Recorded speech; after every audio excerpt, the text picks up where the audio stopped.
à tous, moi c'est Lucille Maouet, donc est-ce que tout le monde m'entend bien déjà? Petite vérification, ça a l'air Oui, d'aller, ok super.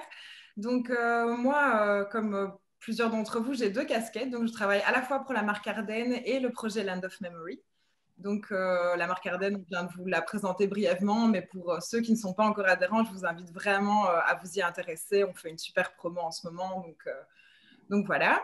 Et concernant le projet Land of Memory, donc c'est un projet sur le tourisme de mémoire, vous l'avez compris, mais le tourisme de mémoire transfrontalier, comme tout projet Interreg européen, on se doit de passer les frontières. Alors c'est assez intéressant vu la thématique, c'est une thématique qui est rarement vue de façon transfrontalière.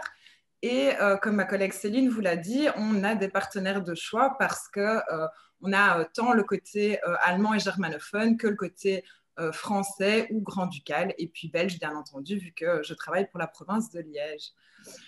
Alors, je ne vous fais pas le détail de tous les partenaires du projet parce qu'on est très, très, très, très, très nombreux, mais vous en avez déjà rencontré pas mal parmi ces présentations. Au niveau de la philosophie du projet, on est à un projet qui a vraiment une vocation touristique, bien entendu, mais également pédagogique.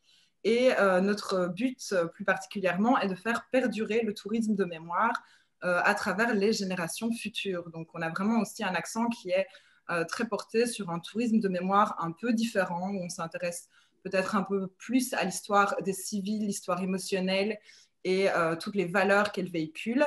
Et peut-être un peu moins, en tout cas on essaie de s'en distancier, à l'histoire bataille, bien qu'elle ait bien entendu sa place parmi nous. On ne saurait pas parler des deux guerres mondiales sans parler de bataille. Alors, on a plusieurs actions qui sont développées, donc plusieurs axes dans ce projet. Le premier axe, c'est des développements d'infrastructures. Alors là, on a eu le gestionnaire du musée de Latour et de Rossignol qui s'est présenté parmi nous, et donc il fait partie des partenaires actifs de ce projet. Alors dans ces projets d'infrastructure, il s'agit surtout de rénovation de sites ou de mise en valeur de sites qui ne l'avaient pas encore été jusqu'à présent. Donc, on a vu on a évoqué en tout cas tout ce qui se passe au musée de la Tour et de Rossignol, mais il y a également, outre des centres d'interprétation et des salles pédagogiques qui sont ouvertes, on a aussi des applications numériques qui se développent, par exemple au Bois-Jacques, tout près du site de Martin Cugnon, justement, qui est également parmi nous pour notre plus grand plaisir. Donc voilà, beaucoup de choses très diversifiées, autant des musées que des salles pédagogiques, que des applications numériques développées en plein air au milieu d'un bois, où on peut vraiment revivre la bataille des Ardennes telle qu'elle était à l'époque. Alors, outre ces projets d'infrastructure, évidemment, on fait de la promotion et de la commercialisation. Donc, moi, je m'occupe principalement de la promotion et ma collègue Céline, qui s'est présentée tout à l'heure, s'occupe de la commercialisation. Elle aura l'occasion de vous en retoucher un mot en plus tout à l'heure. Alors, au niveau de la promotion, bien entendu, la base, c'est de créer un site web. Donc, ça a été fait. C'est un site web qui a été réalisé sur principalement un mode de storytelling. Donc, il se différencie aussi par ça des sites touristiques traditionnels. Je vous invite à aller le consulter. Donc, c'est le www.landofmemory.eu, enfin, .eu, pardon. Je pourrais vous partager le lien via les conversations tout à l'heure, histoire que je ne fasse pas deux choses en même temps. Donc, ce site web est à la fois, donc il est écrit en storytelling, il est à la fois très pédagogique parce que il y a beaucoup d'informations historiques qui s'y retrouvent, mais aussi des bibliographies. Mais outre ce côté pédagogique, il est aussi bien entendu touristique et on peut y retrouver les principaux sites de notre territoire sur une carte dynamique qui se trouve dans le menu de ce site web. Alors, on a créé un teaser pour ce site web qui est assez sympa. J'ai plusieurs vidéos que je peux vous proposer, mais je pense vous les proposer à la fin de ma présentation. Peut-être que je ne vous les montrerai pas toutes. Ce sera un peu en fonction du temps qui nous reste parce que vu qu'on est très nombreux, il a fallu beaucoup de temps pour tous se présenter. Mais ça aussi, c'est un plaisir de voir des visages sur des noms et puis même de revoir des visages qu'on n'a pas vus depuis longtemps. Donc, site web avec un teaser, je vous le disais. On a également, du coup, au niveau de la promotion, développé un spot promotionnel. Même chose, je vous le montrerai peut-être à la fin de cette présentation si on a encore le temps. Et associé à ce spot promotionnel et à ce site web, on a évidemment développé un Facebook et plusieurs actions de communication. L'année passée, on a participé à la Colonne Sud, par exemple. Je ne sais pas si vous en avez entendu parler, mais c'était un très gros et très chouette event qui est passé par de nombreux villages de la bataille des Ardennes. Monsieur Uven vous le disait également, on est en train de créer un gros plan de communication pour 2021-2022. Donc, le marché est en train d'être passé. On a fait un appel d'offres, ça va venir, mais je pense que ça devrait être une bonne petite machine de guerre pour autant que le Covid nous le permette et si vous me permettez également le jeu de mots.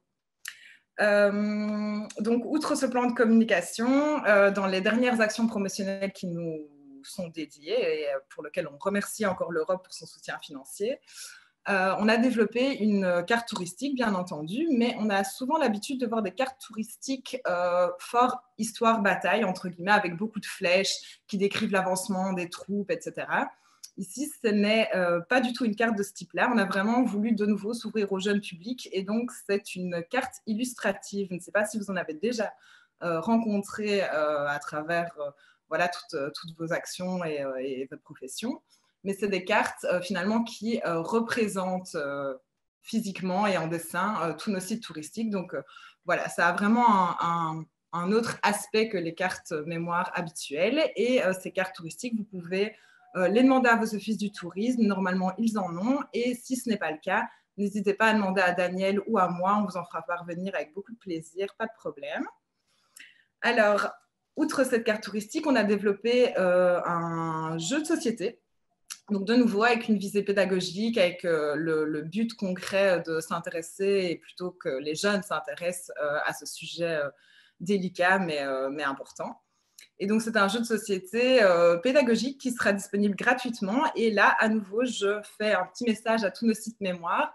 Vous pourrez, une fois qu'il sera complètement achevé, il nous faudra encore l'un ou l'autre mois, nous le demander et on vous le fournira tout à fait gratuitement pour autant qu'il reste dans vos gîtes ou dans vos musées, voilà, à disposition des clients et pas pour garder évidemment dans vos armoires à titre personnel. Enfin, ça peut se faire aussi, hein, mais le but est vraiment de partager ici, donc partager la mémoire et ses valeurs.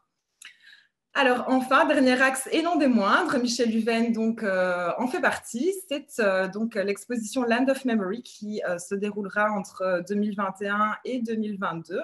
Elle va passer sur plusieurs territoires et plusieurs pays, donc c'est quand même vraiment un grand projet. Alors de quoi sera faite cette exposition?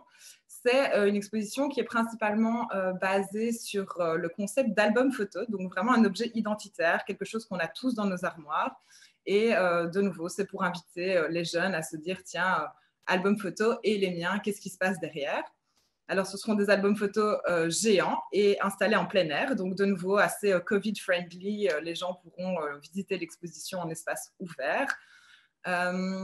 Outre ces albums photos, Michel vous en a touché un mot, mais il y a une expérience immersive qui est prévue à la clé. Donc, on a un grand container où vous pourrez revivre de façon plus émotionnelle et peut-être moins scientifique, voilà, je vais dire ça comme ça, donc de façon plus émotionnelle et moins informative, moins scientifique, ces deux conflits mondiaux. On planche dessus et franchement, je pense que ça va très bien donner. Je remercie encore Michel Uven et toute son équipe pour ça. Et le dernier axe de cette exposition, eh bien, c'est un site web participatif. Alors là, le but est vraiment de proposer tant aux citoyens qu'aux visiteurs, mais aussi aux jeunes, aux professeurs, à leur classe, à intégrer le projet et l'exposition en insérant des photos privées ou des documents privés qui viennent de leur famille, qui n'ont jamais été mis en valeur, et à les intégrer donc via un site web au sein de notre exposition. Donc les élèves et vous-même, si vous participez à travers ce site web, vous pourrez redécouvrir vos photos de famille en vrai et à la portée de tout le monde aussi. Donc, c'est vraiment une occasion unique de partager ces souvenirs personnels qui sont beaucoup trop rarement mis en valeur. Voilà. Je pense que j'ai fait le tour, sauf si Céline voit encore une action promotionnelle que j'aurais oubliée. Et si pas, ben, je lui passe agréablement la parole pour qu'elle nous parle plus de son axe de commercialisation au travers de ce projet. Voilà, merci à tous pour votre écoute. Voilà, donc non, je pense que tout est bien présenté, bien complet.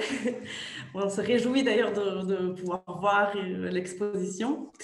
Je vous ai partagé le lien du site web en storytelling ainsi que la page commerciale où vous pourrez aussi télécharger la carte du projet Land of Memory, si ça vous intéressait. Donc pour ma part, donc comme je le disais, donc moi mon travail est de proposer donc des circuits transfrontaliers pour groupes sur la thématique de la mémoire. Donc nous ce qu'on fait c'est vraiment des produits qui sont à la carte. Donc on va faire des propositions. Donc on a créé des circuits sur des thématiques comme la bataille des Ardennes, le premier conflit mondial. On a par exemple tous les musts qui reprennent les gros sites très connus comme le Bastong War Museum par exemple, le mémorial de Verdun en Meuse, ou encore d'autres au niveau international, de façon à pouvoir envoyer des images d'accroche pour intéresser les.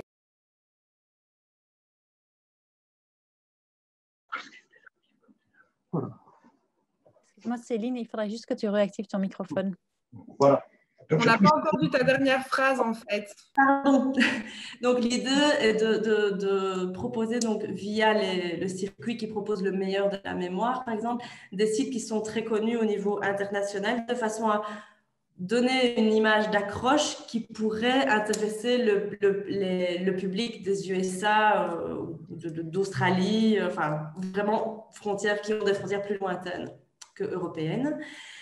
Donc, nous avons donc toutes ces propositions de circuits, mais nous travaillons à la carte. Donc, par exemple, là, j'ai une demande, pour vous donner un exemple, j'ai une demande d'un client qui vient de la région parisienne pour monter de la région parisienne en passant par Charleville-Mézières-Sedan. Donc là, j'ai une collaboration avec l'Office du tourisme de Charleville-Mézières. Et ensuite, nous allons remonter vers Bastogne, La Roche en Ardennes, du côté de La Tour, avec Rossignol. Enfin, notre but est vraiment de faire découvrir au travers de l'axe mémoire les territoires. Ce qui veut dire que on va introduire dans nos circuits donc aussi bien des sites mémoire, mais aussi de l'hôtellerie, des activités un petit peu parallèles, parce qu'il faut bien se dire que le tourisme de mémoire, c'est très intéressant, mais un long séjour axé uniquement mémoire a besoin d'un peu de légèreté. Donc, on va proposer, par exemple, des visites de fromagerie, des visites de brasserie, de façon à aussi faire vraiment découvrir le territoire et ses produits. Et donc, pour ça, donc, on a développé un réseau de partenaires avec des prestataires qui peuvent accueillir des groupes. Et donc, on travaille comme ça de façon à pouvoir vraiment offrir un produit sur base de la demande et adapté à la demande du client. Voilà. Sinon, comme Lucille l'avait souligné, on participe aussi à différentes actions promotionnelles pour mettre en avant, encore une fois, tous ces prestataires avec lesquels on travaille. Donc, comme participer, par exemple, à la colonne sud, donc on a pu traverser différents villages qui ont vécu la bataille des Ardennes et au travers desquels on a pu distribuer des goodies qui invitent les personnes à aller visiter notre page commerciale ainsi que notre site web en storytelling de façon à susciter l'intérêt et leur donner l'envie d'aller découvrir ce magnifique territoire qu'est l'Ardenne. Voilà. Je ne sais pas si vous avez des questions, mais en tout cas, si je ne peux pas y répondre, il ne faut pas hésiter à me contacter par email. Je vais vous le mettre via le chat. Donc voilà. C'est à peu près tout pour ma part. Tu sais mettre mon email aussi en même temps? Oui, je mettrai nos 2 emails, pas de souci. Vidéo que je vous proposais et vous les trouverez directement sur la chaîne YouTube de la FTPL. On remercie Pierre d'ailleurs qui s'occupe de ce lourd travail pour nous et on invite aussi tous les prestataires de mémoire à nous partager leurs vidéos également, histoire qu'on puisse les partager à notre tour. Bon, voilà. Désolé. Et alors, je vais mettre mon adresse mail pour que vous puissiez envoyer ce qu'il faut si nécessaire. Merci. Ça marche, merci à vous. Merci Lucille. Du coup, je propose de passer à Mélodie Brassine qui nous présentera donc le patrimoine mémoire en province de Namur. C'est bien ça. Oui, c'est ça. Voilà. Bonjour à tous. Donc, moi, je m'appelle Mélodie Brassine et en fait, je travaille au service du patrimoine culturel de la province de Namur. Nous, ce qui me distingue un peu de la présentation qu'on vient... Enfin, il y a beaucoup de choses qui me distinguent de la présentation qu'on vient d'écouter c'est tout d'abord le fait que nous, on est un service du patrimoine culturel. Donc, notre travail, c'est plus la valorisation et la préservation du patrimoine que vraiment la valorisation en termes de tourisme. Donc, pour ça, nous, on collabore avec la Fédération du tourisme de la province de Namur et mes collègues qui sont adhérents au réseau Ardennes. Et donc, nous, en fait, on est parti du constat, dans le cadre des commémorations 14-18, qu'il y avait peu, en fait, de valorisation des traces qui existaient du conflit et une méconnaissance générale du patrimoine mémoriel de la province de Namur, non seulement par les locaux, mais aussi par les touristes, forcément, parce que déjà, si le local ne connaît pas son patrimoine, c'est compliqué de le valoriser d'un point de vue touristique. Et donc, dans ce cadre-là, et grâce à divers appels à projets qui ont été organisés par l'État fédéral ou bien par la région, on a pu mettre en place différentes actions de valorisation. Donc, on a choisi quelques axes comme les villages martyrs ou bien la valorisation de la position fortifiée de Namur, puisqu'il y a 9 forts autour de Namur et qu'à l'époque, aucun d'eux n'était accessible aux visiteurs. Donc, ce qu'on a réalisé, c'est d'abord un guide du visiteur qui reprenait justement toutes ces traces laissées par la guerre 14-18 en province de Namur. On a édité à plusieurs milliers d'exemplaires, je pense qu'on a plus de 20 000 exemplaires qui s'est très bien distribué. On avait une version informatique également. On a ouvert un fort, à savoir le fort des Mines, donc qui est le seul fort qui était resté vraiment en l'état de 14-18 puisqu'il n'avait plus été utilisé militairement après la Première Guerre mondiale. Donc ça a été un gros projet avec plus de 300 000 euros qui ont été investis pour rendre ce fort accessible, donc le sécuriser dans un premier temps, puis mettre en place une scénographie, etc. Donc ça a été vraiment un gros projet qu'on a mené jusqu'en 2018. On a également organisé un circuit balisé de la position fortifiée de Namur avec des panneaux didactiques et des circuits GPS téléchargeables pour pouvoir rendre accessible tout ça aux visiteurs. On a également mis en place beaucoup d'autres projets en lien avec 14-18. Donc, on a fait des expos itinérantes, des marches pédagogiques, vraiment toute une série de choses sur les 5 années de commémoration. Ce qui nous a permis en fait de dresser celui du fait qu'il y a un intérêt vraiment du public pour cette problématique mémorielle, pour ces traces des 2 guerres mondiales, mais aussi plus largement du patrimoine mémoriel. Voilà. Il y a à la fois le grand public, en fait, les locaux qui redécouvrent leur patrimoine. Donc, par exemple, quand on a ouvert le fort des Mines, il y a énormément de visiteurs qui venaient, qui étaient des habitants du coin et qui nous disaient, mais nous, on habite ici depuis 15 ans, on ne savait même pas qu'il y avait un fort caché ici dans ce bosquet. Et d'autre part, un public niche, on va dire, et international aussi, de férus de fortification ou de férus d'histoire des guerres. Donc ça, c'était assez intéressant parce qu'on a eu des visiteurs qui sont vraiment venus de très loin, donc de Finlande notamment. Je me rappelle un couple qui est venu exprès voir le fort des Mines parce qu'ils visitaient grosso modo tous les ouvrages fortifiés d'Europe et donc ils avaient appris que le fort des Mines était accessible. Donc ils sont venus. Donc ça, c'était le premier constat. Donc il y a beaucoup de gens intéressés par cette problématique mémorielle. Mais les difficultés, on va dire, c'est le deuxième aspect, c'est d'abord la difficulté pour des collaborations et des mises en réseau, d'où l'intérêt de plateformes, je veux dire, comme Ardennes, pour pouvoir faire se rencontrer en fait les gestionnaires des différents sites. Il n'empêche que la difficulté est, selon moi, le fait qu'on a des statuts différents en fait au niveau des gestionnaires des sites. C'est-à-dire que parfois, il y a des associations de fait, il y a des ASBL, il y a des particuliers, il y a des pouvoirs publics. Donc, tout ça est vraiment varié. Les gens ont des moyens très variants et variables, je dirais, pour l'entretien et la valorisation de tous ces sites-là. Et donc, c'est un peu compliqué parce que je veux dire que les différents gestionnaires de sites ne jouent pas dans la même cour. Certains qui ont des produits qui existent depuis 10 ans ou plus et qui ont un public, une fréquentation respectable, et puis d'autres qui veulent vraiment développer un produit qui ne sont pas toujours des professionnels du tourisme ou même du culturel, et donc qu'il faut vraiment aider, épauler.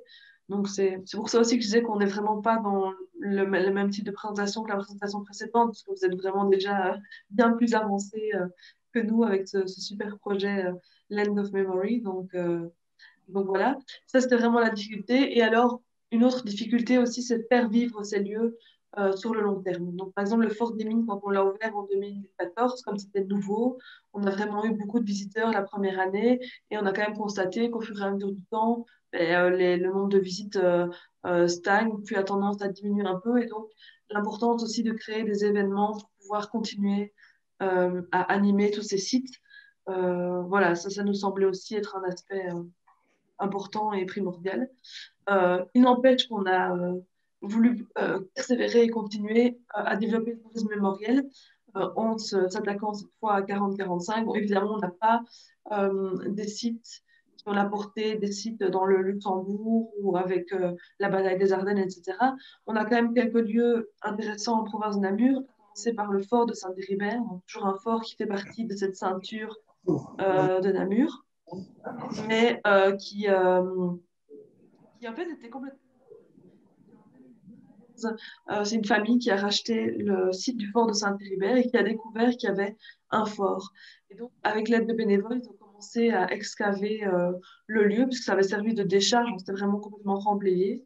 Et ils ont commencé à essayer de valoriser ce site qui est assez exceptionnel et intéressant. Et voilà, chaque année, maintenant, ils organisent... ils sont pas ouverts tout le temps, parce que de nouveau, c'est une famille, ce sont des privés, donc ils travaillent. Donc, ils ouvrent quelques week-ends par saison. Et donc, voilà, ils essaient de faire vivre le site comme ils peuvent. On a un autre site intéressant, c'est le musée du souvenir de mai 1940 qui se trouve à Oloistia, qui est aussi valorisé par une ASBL, je pense, et de très nombreux bénévoles qui organisent des visites guidées. C'est un musée avec des objets qui concernent vraiment les affrontements entre les Français et les Allemands sur ce plateau, je vais dire. Et donc là, ce sont des bénévoles qui font des visites. Donc c'est très intéressant pour le public euh, intéressé par la problématique mémorielle et l'histoire bataille plutôt. Et enfin, on a un site plus particulier, je vais dire, plus singulier, c'est le bunker d'Hitler. Donc ça se trouve dans la commune de Couvain. Et là, c'est un bunker qui a été construit en fait pour Hitler. Donc il a dirigé une partie de la campagne de France depuis cet endroit-là. Donc c'est tout à fait parti. C'est un endroit qui a été revalorisé de façon avec une nouvelle scénographie, etc. en 2015 et qui comptabilise entre 10 et 15 000 visiteurs par an. Donc on est quand même loin des fréquentations du Bassin Noir mémorial, etc. Mais c'est tout à fait respectable pour la région aussi qui est quand même pas reculée, etc. Voilà, nous, on essaye en tout cas de travailler avec ces sites pour qu'ils puissent assurer une promotion aussi pour les gens qui viennent en pouvoir, je veux dire, se vendre les uns les autres et aussi pour les épauler, pour continuer à valoriser leur site, à améliorer les proposés, les outils pédagogiques proposés, les visites proposées, etc. Donc, on vient vraiment en appui de ces partenaires.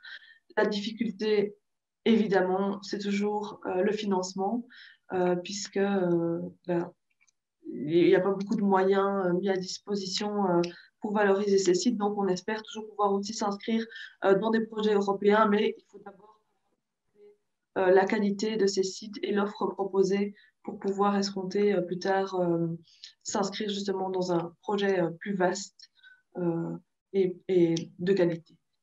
Voilà, donc voilà, je voulais aussi peut-être rappeler encore une fois la difficulté de cette mise en réseau et d'où l'importance d'un réseau comme celui d'Ardennes qui permet aux gens de se rencontrer, d'échanger des bonnes pratiques, de proposer des choses en commun, une promotion commune ou des packages, etc. Ça nous paraît vraiment très, très important. Et donc, surtout pour le stade où nous on en est, de développer encore la notoriété de ces sites qui ne sont pas connus. Moi, ce que je vais faire, c'est que je vais aussi vous envoyer les liens pour que vous puissiez retrouver nos différents produits sur notre site internet. Mais donc, je vous rappelle que nous, on est vraiment plus dans la valorisation du patrimoine, d'abord pour les gens de la province, et puis après pour les touristes étrangers. Super, merci beaucoup pour la présentation. Je pense que voilà, comme pour la présentation précédente, on va garder les questions pour après. Du coup, là, on a vu deux présentations plutôt au niveau global, hein, enfin, le projet Lands of Memory qui concerne même toute la grande région, puis ensuite enfin, le service provincial de la province de Namur. Puis là, on va aller plus en détail encore sur vraiment un produit touristique qui a été mis en place par M. Vandal, qui s'appelle Ardennes White Star. Donc, je vais vous laisser la parole pour nous présenter votre produit et comment ça marche, voilà, comment s'est passé la saison pour vous, etc. OK. Eh bien, d'emblée, merci pour l'invitation. Mon nom est Paul Vandal, j'habite la région de Bastogne. Je pilote l'association White Star, Ardennes White Star. J'expliquerai après pourquoi le choix de ces termes. Donc, l'objectif, perpétuer le devoir de mémoire et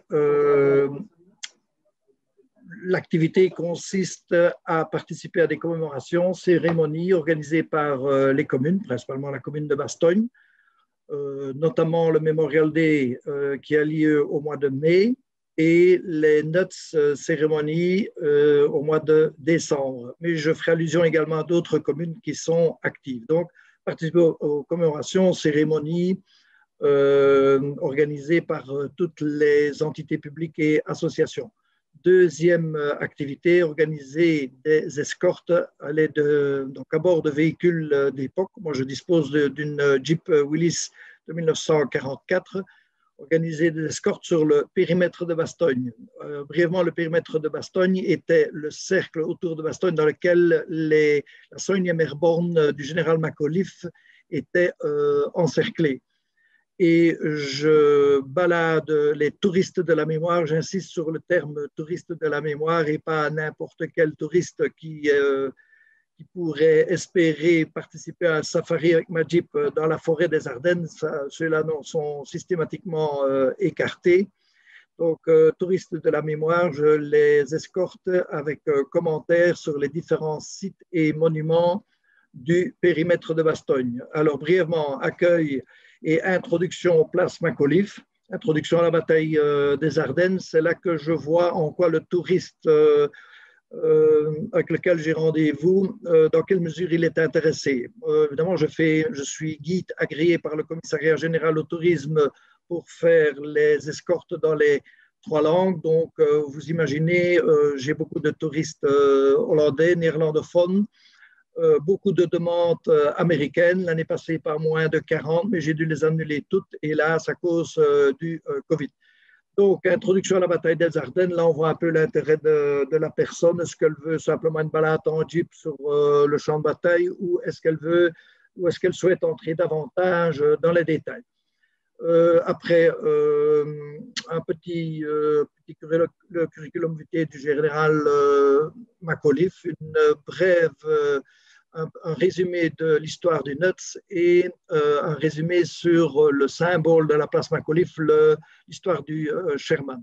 Ensuite, nous allons au Fortin Bogues, qui est la première étape sur le périmètre de Bastogne. Ensuite, la dernière borne de la Voie de la Liberté, 1147, au pied du Mardasson, tout un symbole. Ensuite, le Mardasson, le mémorial du Mardasson. Étape suivante, le bois de la Paix, ensuite le bois Jacques, et pour terminer, les 2 cimetières, le cimetière américain et le cimetière allemand de Recogne. L'ensemble constitue une balade d'environ 2h30 commentée et représente une trentaine de kilomètres. Bon, c'est un travail d'équipe, donc à partir du moment où j'ai plus de 2 ou 3 passagers, je dois faire appel à des partenaires, des collectionneurs, et quand il s'agit de groupes importants, je fais appel à des amis, donc le groupe 502 Vellereux, Alain et Lionel Collat, qui disposent d'une dizaine de véhicules.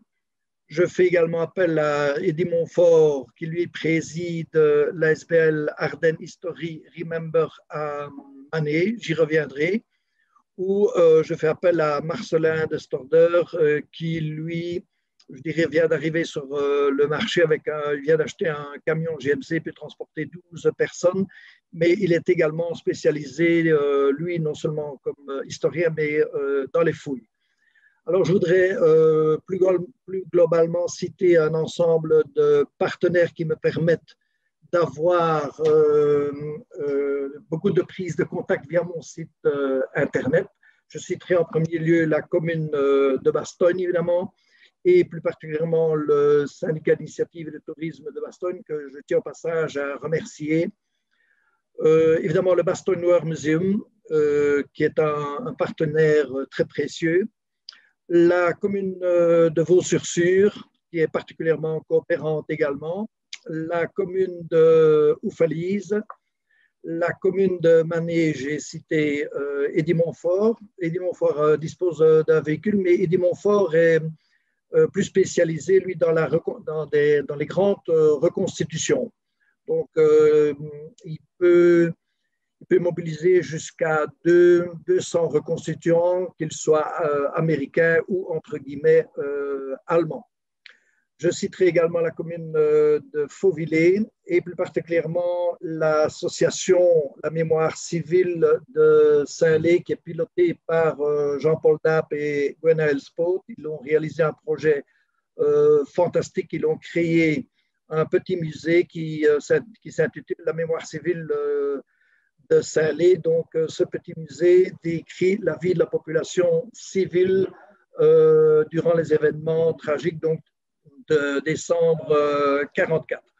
Alors, je voudrais également citer au sein de mon association quelqu'un de très précieux, Roger Marquet, qui est historien, qui a été guide, mais qui est également auteur de pas moins d'une vingtaine de bouquins sur la bataille des Ardennes, dont je m'inspire très largement. Et il a écrit, accrochez-vous, pas moins de 200 articles pour le CRIBA, Centre de recherche et d'information sur la bataille des Ardennes, qui malheureusement a été dissous récemment.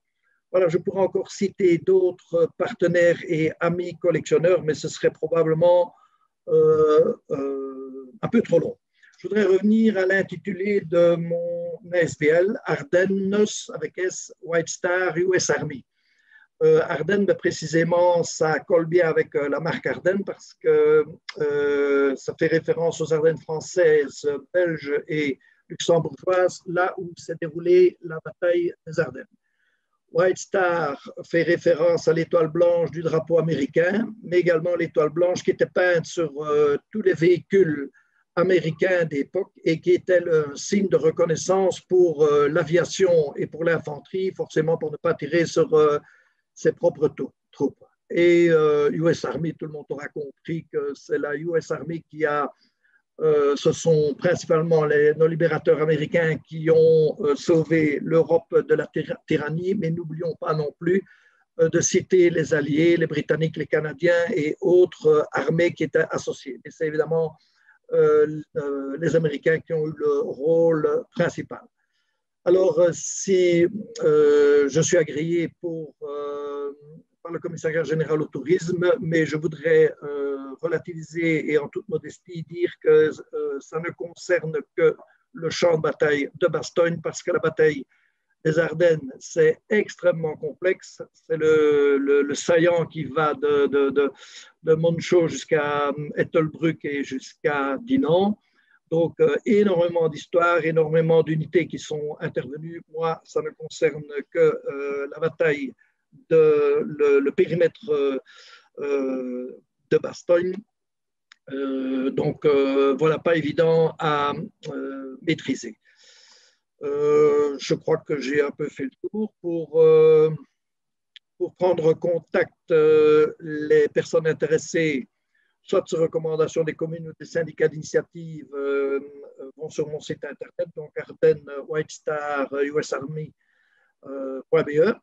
et propose un jour et une plage horaire pour effectuer une escorte, une balade guidée. Voilà, si vous avez des questions, je pense avoir été complet. Merci de l'intérêt, merci de votre attention. Merci beaucoup pour votre présentation. J'aurais une petite question tout à l'heure, mais j'aurais juste voulu demander à Martin Cugnon s'il voulait intervenir parce que j'avais reçu un petit message de votre compagne, je pense. Vous travaillez pour Ardennes Expérience et il me semble que vous aviez aussi un produit un peu comparable, je pense que M. Vandal. Et donc, je vous laisse peut-être la parole aussi avant qu'on passe vraiment à la partie échange avec tout le monde. Oui, merci, c'est très gentil. En effet, mais je connais très, très bien Paul, hein. D'ailleurs, bonjour Paul, j'espère que tu vas très bien. Bon, en effet, bon, moi je suis actif dans le domaine du tourisme de mémoire depuis un petit temps déjà, puisque on verrait le domaine se touche très bien. J'ai travaillé pendant quelques années pour le Bastogne Noir Museum et jusque très récemment pour le SBL Bastogne Mémorial, qui va notamment aussi travailler un petit peu avec Land of Memory, et j'ai déjà guidé pour Céline également, hein. Donc, moi, en effet, bon, à la différence de Paul, je vais peut-être être assez rapide hein, pour ne pas être trop long.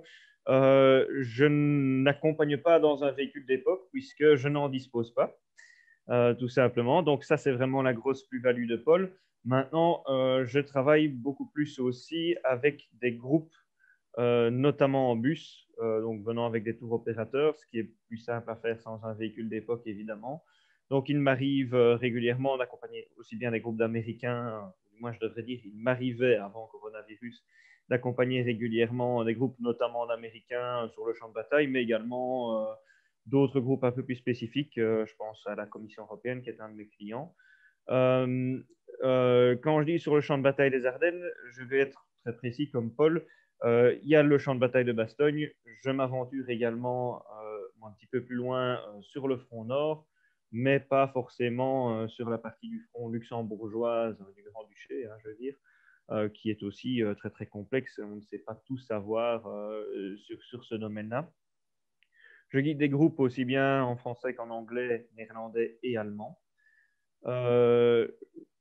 Je peux faire aussi des visites guidées un petit peu plus, on va dire, un petit peu plus à la demande, un petit peu plus sur mesure pour une clientèle qui va demander d'aller visiter une partie un peu plus spécifique du champ de bataille. Là, ça demande un tout petit peu plus de recherche.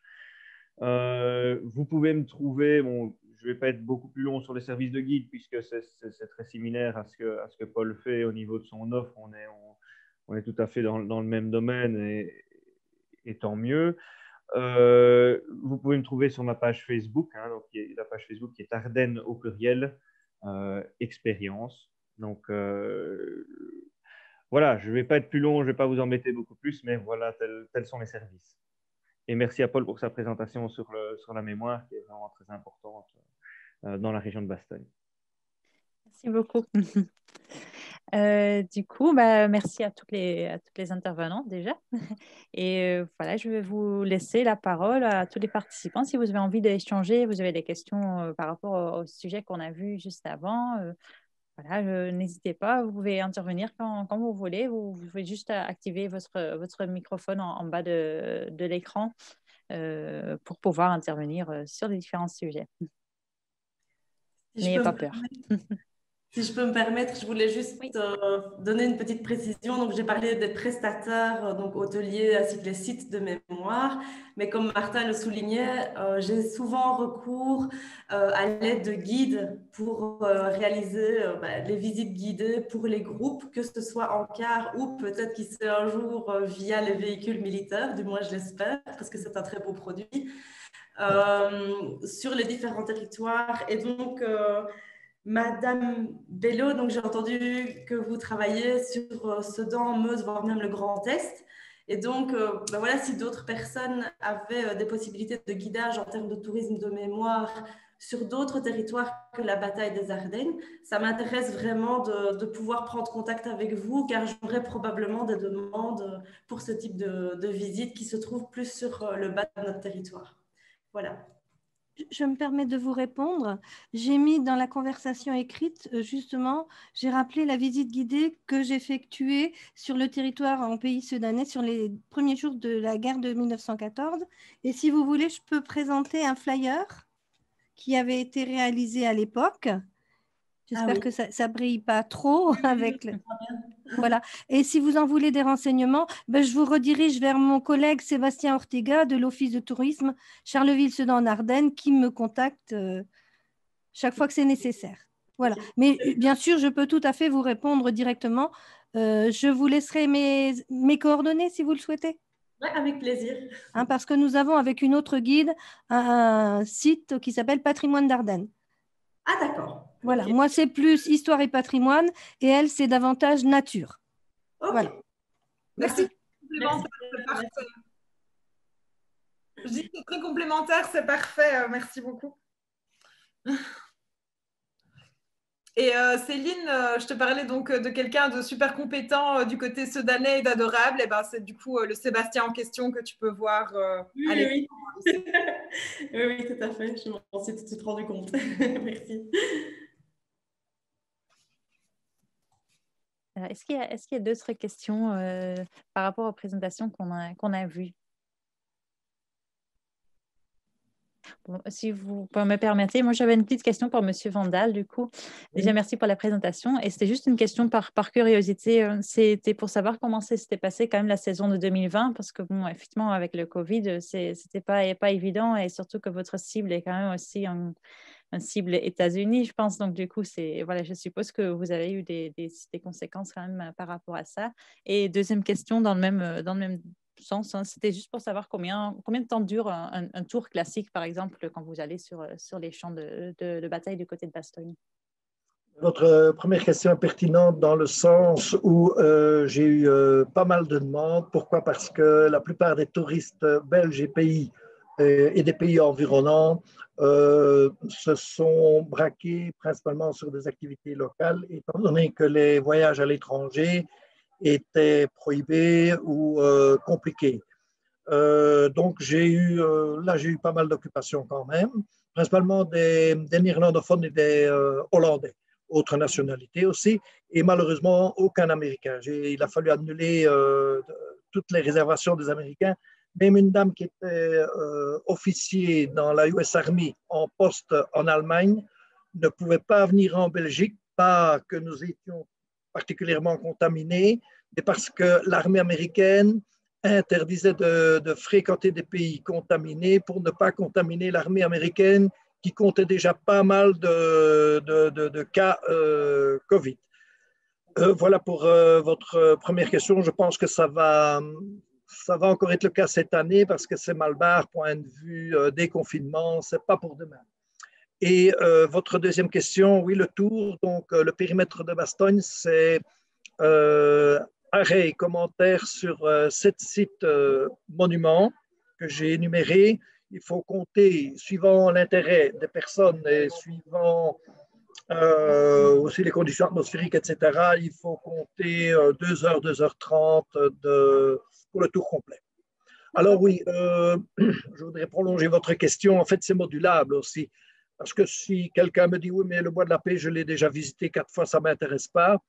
Et les cimetières allemands, je n'ai pas envie d'y aller, mais je peux moduler parce que je peux orienter mes visiteurs vers ce fameux musée à Saint-Lé, ou je peux aller les conduire sur le site de lancement des V2 commune de Gouvy. Ben, rien que l'aller-retour, c'est déjà 2 heures ou 3 heures, quoi. Donc, c'est modulable. À la demande spécifique du touriste, je dis bien touriste de la mémoire, donc pas de place pour ceux qui veulent faire du safari ou pour des reconstituants qui veulent jouer à la guéguerre dans la forêt en attendant un hypothétique ennemi nazi ou islamique, pas de place pour tous ces gens-là. Voilà, donc c'est à géométrie variable. D'accord, merci. Merci, c'est très intéressant en tout cas. J'avais aussi reçu des questions au préalable avant de commencer cet apéro. Il y avait notamment une question de Madame Dalloz Medico qui nous a quittés, je pense. Je vérifie, mais je crois que oui. Qui en fait souhaiterait savoir, mais je ne sais pas, on a peut-être plusieurs à pouvoir répondre à ça, mais elle souhaiterait savoir comment est-ce qu'on peut toucher ce type de public en fait à venir en Ardennes ou dans leur hébergement. Est-ce qu'on a besoin de services spécifiques? Est-ce que cette cible-là demande un accueil spécifique? Est-ce qu'il y a besoin d'avoir des documents liés à la thématique? Voilà, elle demande vraiment comment pouvoir accueillir en fait au mieux cette cible-là de touristes. Je dirais que se faire connaître par tous les canaux médias, la presse écrite, Facebook. Hein, donc, j'ai un site internet, j'ai une page Facebook aussi. Donc, oui, utiliser tous les moyens de communication existants pour se faire connaître et notamment cette initiative d'aujourd'hui, hein, qui permet d'expliquer à pas mal de gens ce que je fais, ce que nous faisons. Voilà, et essayer de toucher plus particulièrement les organismes qui, à leur tour, peuvent relayer les syndicats d'initiative et de tourisme. Je vois ici à Bastogne, ils sont évidemment très actifs, mais dans d'autres communes également. Donc voilà, audiovisuel et par écrit aussi. Moi, j'allais aussi ajouter peut-être pour elle, ben, voilà, de bien penser à avoir des supports en anglais et à être à l'aise avec cette langue parce que c'est vraiment un énorme potentiel de public, tant australien que britannique, US.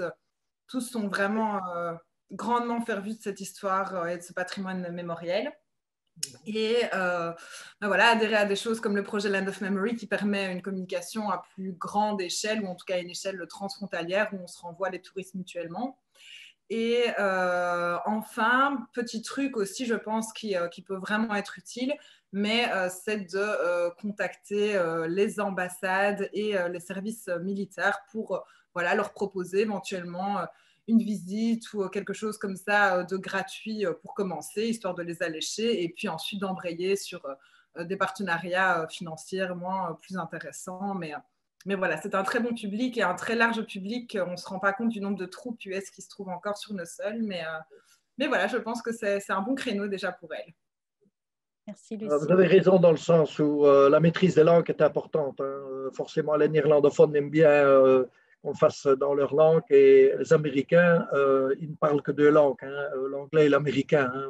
Ouais. Donc voilà, c'est ça. Les néerlandophones sont encore à l'aise avec l'anglais et le français, alors que les Américains et les autres. En effet. En effet.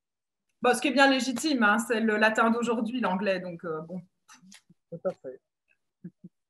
Peut-être que Sébastien ou Stéphanie, vous avez des astuces aussi, parce que là, il s'agit, enfin, Madame Dalloz, elle a donc un hébergement, hein, donc c'était vraiment pour pouvoir accueillir ce type de clientèle aussi en vue de l'ouverture prochaine du mémorial de Rossignol. Vu que vous êtes tous les deux aussi référents mémoire dans votre structure, vous avez peut-être aussi des astuces à partager.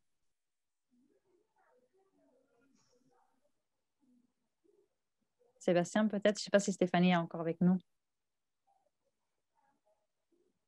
Des astuces sur quel plan? Sur le plan de la communication ou... Non, plus pour savoir comment est-ce qu'on peut accueillir ce type de clientèle. Enfin, qu'est-ce qu'il faut mettre en place pour pouvoir accepter ce type de clientèle, en fait, chez eux, quoi. Oui.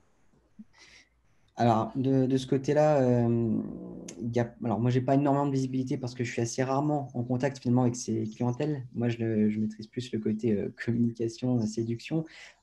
En même temps, je pense que pour faire partie quand même de cette clientèle, puisque je suis un consommateur de tourisme de mémoire à titre personnel, je pense qu'il y a plusieurs profils. Vous avez effectivement des passionnés qui ne vont pas requérir les mêmes besoins que les gens qui vont venir plus en mode touriste et qui ne vont pas consommer uniquement du tourisme de mémoire. Donc, c'est des profils, je pense, à géométrie variable.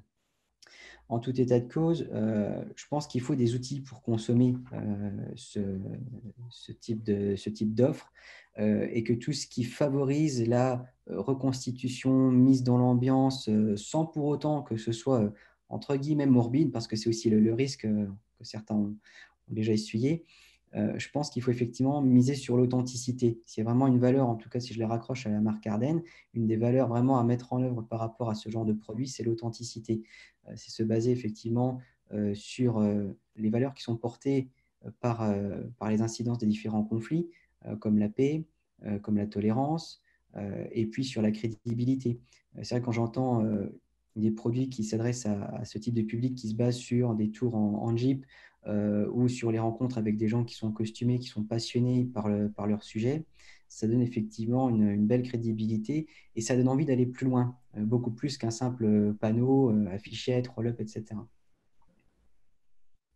Donc voilà, ça c'est vrai que c'est aussi une autre bonne chose à lui proposer, du coup, à Madame Delot, c'est peut-être d'envisager aussi des partenariats directs entre son logement et un tour en Jeep et un musée et un guide. Euh, et beaucoup de choses qui peuvent être envisagées. Nous, on a par exemple un genre de tourisme brassicole qui est à cheval sur la mémoire. Et donc, c'est aussi une autre manière de découvrir les choses un peu plus légère, tout en gardant vraiment voilà, tout un discours autour des valeurs à transmettre et à partager. Et alors, Oui. le truc, c'est qu'il faut absolument qu'elle ait de la documentation, du coup, en anglais, en néerlandais, etc., chez elle, sur le tourisme de mémoire, quoi. Mm. Et là, à nouveau, nous, on fait tout dans les 4 langues. Comme ça, l'info passe aussi auprès de tout le monde. On fait vraiment français, anglais, néerlandais, allemand. Voilà. Et n'hésitez pas à nous demander tous les outils promotionnels, cartes et autres. Je vous le rappelle, c'est tout à fait gratuit et à votre disponibilité. Madame, vous avez raison, hein. Il faut savoir faire preuve de beaucoup de flexibilité. Et d'imagination. Et d'imagination, dans le sens que bon, j'ai parfois des visiteurs qui me disent à mi-parcours, bon, c'est très bien, vous faites ça très bien, mais revenons à Bastogne et nous vous offrons l'apéritif. Ah bon, on rentre à Bastogne. Mais durant l'apéro, je continue à parler de ma passion et ils restent attentifs. Ils ne veulent pas spécialement rentrer pour boire une bonne bière, si bien sûr, mais voilà, il faut être très flexible, il faut savoir moduler, quoi. Et pour compléter, oui, j'ajouterais juste rapidement, en complément de ce que disait Sébastien, c'est vrai qu'il y a également des publics qui ne sont pas forcément sensibles à la mémoire, mais l'idée, c'est vraiment de les informer sur les possibilités d'expériences un peu différenciantes de mise en situation. Je pense notamment les tours en Jeep ou versant français, la visite du fort de la ligne Maginot où on s'enfonce dans les tunnels, etc. Vivre l'expérience et se baser plus sur le ressenti que sur les faits historiques pour les publics amateurs, on va dire. C'est important de mettre en avant cette offre-là et communiquer, et, voilà, dire ce qui existe et qui n'est pas forcément connu du grand public. Et Stéphanie a tout à fait raison, et c'est l'expérience qu'on avait commencé à mener avec notre produit des Stanger, c'est que le maître mot, c'est l'immersion. Parce que je pense que quel que soit le public, il faut vraiment faire vivre quelque chose pour ressentir cette fameuse émotion et faire en sorte que le devoir de mémoire, ce soit plus de la mémoire que du devoir finalement. C'est qu'on puisse se rappeler, avoir peut-être des ancres psychologiques par rapport à du vécu, puisqu'on est quand même sur une terre qui a été marquée par les conflits. Et alors, dans certains endroits, c'est beaucoup plus facile que dans d'autres. Je dis ça parce que du côté de Sedan, on a assez peu de patrimoine visible. Il faut vraiment sortir de la ville. Donc, on est vraiment connu pour être le carrefour des trois guerres, 70, 14, 18 et 39, 45. Néanmoins, pour faire vivre une expérience, il faut s'attacher à émerger les gens et donc faire appel à leur sens. Et donc, sans aller trop loin dans le produit des Stanger, à défaut de patrimoine visible, on était beaucoup sur les sons, on était beaucoup sur les images, on était beaucoup sur l'imagination pour retracer certains faits et faire appel justement à la mémoire des gens, à leur imagination, pour qu'ils ressentent à minima un certain nombre d'émotions et que le produit les imprime. Et en ce sens, le devoir de mémoire était accompli, quand bien même on n'avait pas de patrimoine visible ou de stèles ou d'éléments physiques auxquels se raccrocher. Si je peux me permettre également, c'est en effet très pertinent cette histoire d'expérience. Ce que, en tout cas dans mes visites, fonctionne très très bien, c'est de toujours bien penser à insérer la petite histoire dans la grande. Oui. Donc la grande histoire intéresse beaucoup le public, mais les anecdotes sur ce qui s'est passé autour, c'est très enrichissant aussi. Une façon de toucher, je pense notamment pour un gîte, un public féru de mémoire, c'est d'essayer, en tout cas dans la possibilité, de retracer une partie de l'histoire locale, pourquoi pas de l'endroit où se trouve le gîte. Il y a bien peut-être une personne âgée qui a encore une anecdote ou quelque chose d'intéressant sur le sujet. Donc de ne pas hésiter à exploiter cet aspect-là aussi. Et si je peux toucher aussi ce qui a été dit précédemment au niveau de la clientèle, je veux dire, ici, si j'ai bien compris, c'est un gîte dans la région de Rossignol, peut-être un petit peu moins de potentiel de public américain ou anglophone que Bastogne. La langue est importante. L'aspect de connaître la culture de son public cible l'est tout autant. Donc, par exemple, si je me retrace vers un public américain, comme on en a sur Bastogne, si je me retranche sur l'américain, le service va être très, très important. Donc, je sais que quand des clients vont me demander un conseil pour un gîte ou un restaurant, plutôt que de choisir uniquement celui qui a les meilleurs outils, les meilleurs accessoires, il peut être très bon, mais s'ils sont mal accueillis ou s'ils ne sentent pas qu'ils ont un accueil aux petits oignons, ça ne va pas fonctionner. Je prends l'exemple du restaurant. Eux ont la culture du tips, du pourboire. Donc, ils sont habitués à avoir des serveurs qui sont vraiment aux petits oignons. Donc, il va vraiment falloir avoir cette conscience-là. Si ce sont je veux dire, des Américains du Nord, c'est la même chose pour les Canadiens. Le service, c'est vraiment très, très important. Donc, vraiment aussi un aspect important pour toucher ce public-là. Ouais. Je confirme, très, très, très, très intéressant ce commentaire, très important de surcroît. Simplement pour vous dire que c'est vrai, Sébastien a raison. Quand on n'a pas ce qu'il faut sous les yeux, eh bien, il faut créer l'émotion. Et c'est vrai que la tablette numérique est un outil très intéressant à ce niveau-là. Voilà, merci. D'intervenir, donc je refais le lien, c'est super tout ce qu'on a dit là. Voilà, moi c'était par rapport au circuit court. Voilà, je voulais faire un lien parce que j'avais rencontré un producteur du côté de Bastogne et on avait parlé de l'itinéraire gourmand de Saint-Aude, justement, qui alliait les circuits courts et l'histoire. Donc c'est un peu l'idée de ce que je veux faire, de mettre un peu un lien, d'intéresser des gens qui à la base ne s'intéressent pas du tout à la mémoire et pouvoir faire ce lien par le biais de circuits courts ou autres. Mais je m'adresse aux personnes justement de la région de Bastogne pour m'en dire un petit peu plus parce que voilà, ça m'intéresse beaucoup. Je voudrais savoir en quoi ça consiste, à part effectivement cet itinéraire. Est-ce que certains d'entre vous peuvent m'en dire un petit peu plus sur ce qu'on appelle l'itinéraire gourmand de Saint-Aude, donc Bertogne et Bastogne. Je l'ai sous les yeux. Voilà, c'était pour faire un lien avec ces circuits courts. Donc si je pouvais en savoir un petit peu plus, pour moi et pour tout le monde, bien sûr. Personnellement, je vous recommanderais de prendre contact avec le SIT de Bastogne qui pilote justement ce type d'activité. Je pourrais citer des noms, mais qu'importe, ils sont tous dynamiques et compétents. Mais le SIT de Bastogne, forcément, vous trouverez rapidement les coordonnées sur Internet. Pourront vous éclairer à ce sujet. D'accord, je vous remercie. Voilà, je ne peux que dire la même chose que Paul parce que malheureusement, je ne connais pas suffisamment le produit du circuit gourmand que pour en parler. Si je peux éventuellement intervenir sur cette question-là. Oui. Je ne sais pas si on m'entend. Oui, tout à fait. Voilà, j'ai une question en fait sur le devoir de mémoire, mais pour répondre à la dame qui vient d'intervenir sur le circuit court, je lui conseille de prendre contact avec l'agence de développement local, donc l'ADL. C'est l'ADL qui organise la fameuse balade gourmande de Saint-Aude, Bertogne et Bastogne. Donc, ma fille Delphine. Coucou papa. Mais justement, j'avais une question concernant le devoir de mémoire et plus particulièrement sur la sensibilisation de ceux qui ne s'y intéressent pas encore, parce que je pense que le public effectivement qui prend contact avec les différentes associations est un public éclairé, averti, intéressé de l'histoire de la bataille. Mais j'aimerais faire le lien justement avec le besoin pour qu'un tourisme de mémoire existe, il faut que la mémoire soit transmise, donc que le devoir de mémoire soit quelque chose d'imprégné dans les générations. Et je voulais savoir comment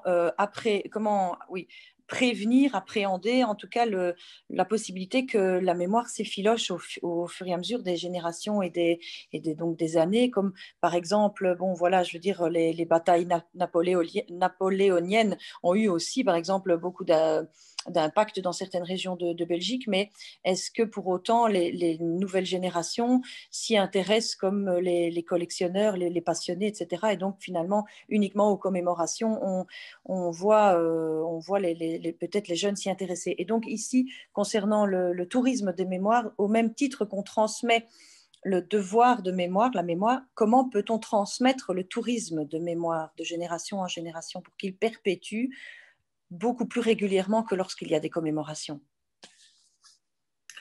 C'est une vaste question, mais je pense qu'on y a déjà pas mal répondu. En fait, moi, en tout cas, personnellement, j'en suis convaincue, mais auprès du jeune public, ce qui marche le mieux, c'est de fait le côté émotionnel, revivre les événements, que ce soit via un tour en jeep ou via la possibilité de dormir en dortoir militaire dans un fort, comme c'est le cas dans le fort de Lantin. Donc, toutes ces expériences, finalement, sont vraiment fondamentales.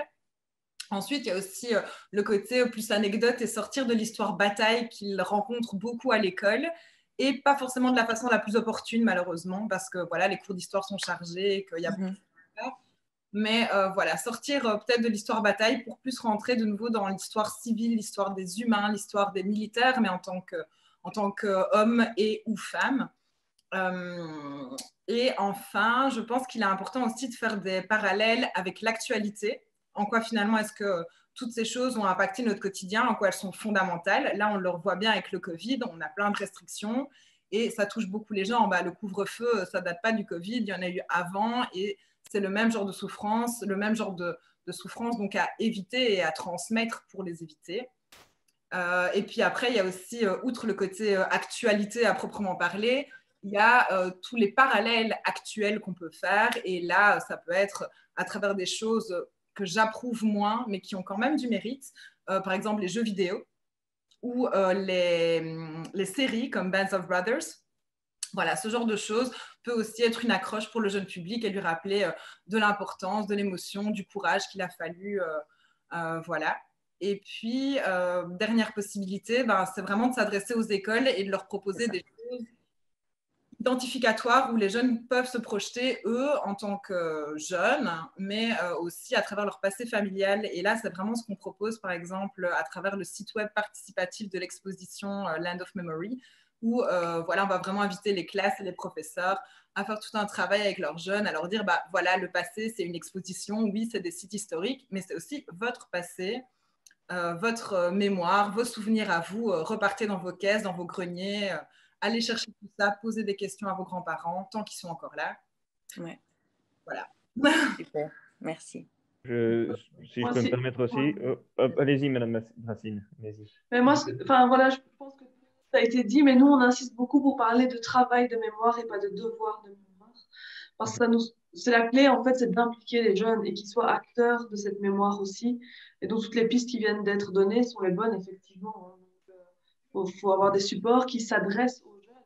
On est en train de tailler un peu, je veux dire, ici en province de Namur, pour faire comprendre, notamment aux associations patriotiques, se plaignent en fait qu'au 11 novembre, il n'y a personne, il n'y a pas de jeunes au monument aux morts, mais la façon dont c'est fait n'intéresse pas les jeunes et ne leur parle plus. Donc il faut passer dans autre chose et les rendre acteurs de toutes ces commémorations et de cette mémoire. Donc vraiment, je pense que c'est important d'essayer de remplacer devoir de mémoire par travail de mémoire qui implique une implication, en fait, simplement, des jeunes. Effectivement, je trouve que le terme de travail de mémoire est très intéressant. Bon, si je peux parler pour ma chapelle, au niveau de la bataille des Ardennes ou de la Deuxième Guerre mondiale, on a quand même un énorme avantage et une énorme force auprès de la jeunesse, qui est le fait qu'elle est fortement ancrée dans la culture populaire. On voit encore très régulièrement sortir films ou jeux vidéo sur ce sujet-là, particulièrement dû au fait de l'influence de la culture américaine sur notre culture populaire. Donc, on a une facilité pour l'histoire de la Deuxième Guerre mondiale qui est liée à ça. Je fais encore assez régulièrement des visites scolaires et j'étais en charge notamment au Baston War Museum de la création des premières animations scolaires. Donc, il y a eu énormément de jeunes. L'intérêt pour beaucoup d'entre eux est déjà là. Malheureusement, parfois un tout petit peu tué, justement parfois la lourdeur de la présentation des choses. En effet, parfois à l'école, au niveau du cours d'histoire. Ils ont l'impression d'avoir entendu parler de la Shoah, de la Shoah, de la Shoah, de la Shoah sur la Deuxième Guerre mondiale et de rien d'autre. Et donc, parfois, il y a une petite lassitude qui s'installe. Donc, le défi, il est là auprès des associations, auprès des musées et des différents acteurs touristiques, de leur présenter les choses de manière un petit peu plus dynamique. Notamment, comme Lucille l'a dit, de manière très, très justifiée, en faisant un lien avec l'actualité, en leur faisant comprendre pourquoi ça a encore une influence sur leur vie de tous les jours, mais aussi, évidemment, au travers des petites anecdotes. Et c'est là que, voilà, aussi du côté de ce que Mme Racine disait, de Namur est aussi intéressant, en leur attirant l'attention sur leur patrimoine local, et ce sur quoi à côté, à côté de quoi ils passent parfois sans même s'en rendre compte. Donc il y a un intérêt, le fait d'attirer l'attention est important. Il faut avoir conscience qu'on arrive quand même à un tournant aussi qui est très compliqué au niveau de la mémoire, c'est la disparition des derniers témoins et l'arrivée de générations qui n'auront pas eu le contact avec des témoins directs des choses. On le voit très nettement pour le côté napoléonien. Hein. Si on parle du site de Waterloo, ça ne touche plus personne directement. Il n'y a plus de témoins directs, donc c'est très compliqué pour ça. Il reste un certain patrimoine avec les marches de l'Entre Sambre et Meuse et toutes sortes de choses et d'initiatives qui permettent de garder cela vivant. On voit aussi peut-être un petit peu la baisse de régime et la perte d'engouement après le centenaire de la Première Guerre mondiale, où on se retrouve dans un phénomène de creux de la vague qui est assez difficile à gérer. Ça va être, voir comment les sites de mémoire de la Deuxième Guerre mondiale vont le gérer. C'est pas toujours très simple, mais voilà. C'est une question complexe, en tout cas. Très brièvement, je voudrais ajouter à propos de faire passer le devoir de mémoire. Donc, nous sommes des passeurs de mémoire et j'ai remarqué que une méthode qui marche bien, c'est que votre interlocuteur, votre visiteur, il doit voir que vous êtes réellement passionné. Donc, la passion, permettez-moi l'expression, c'est presque une maladie alors qu'il doit devenir contagieuse.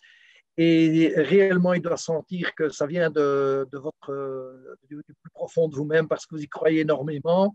Et à un moment donné, vous sentez chez votre interlocuteur que c'est positif, que la réception est tout à fait positive. Et ça fait toujours plaisir d'entendre à la fin d'une escorte, monsieur, on voit vraiment que, je vais me répéter, monsieur, on voit vraiment que c'est une passion chez vous.